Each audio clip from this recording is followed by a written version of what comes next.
Good afternoon. নমস্কার সবাইকে। Sense kitchen স্টোরিজে সবাইকে স্বাগত জানাই। আমি সীমা চলে এসেছি রোজকার মতো আজকেও আমার লাঞ্চ থালি নিয়ে। চলুন শেয়ার করে নিই। গরম ভাতের সাথে লেবু লঙ্কা নিয়েছি, আলু করলা ভাজা করেছিলাম, মুসুরির পাতলা করে ডাল, আর এটা সজনে ডাঁটা আলু বেগুন কুমড়ো নানা রকম সবজি দিয়ে একটা ঘন্ট, আর এটা হচ্ছে আমচুর দিয়ে মাছের ঢ্যাঁড়স দিয়ে টক। কেমন লেগেছে আমার আজকের লাঞ্চ থালি? পছন্দ হলে অবশ্যই কমেন্ট করে জানাবেন।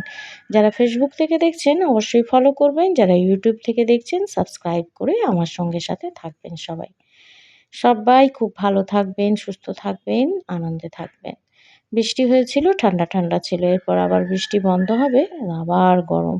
আমার জন্য এই যে একটু পাতলা করে ঝোল করেছি মাছ দিয়ে, সেদ্ধ ঝোল।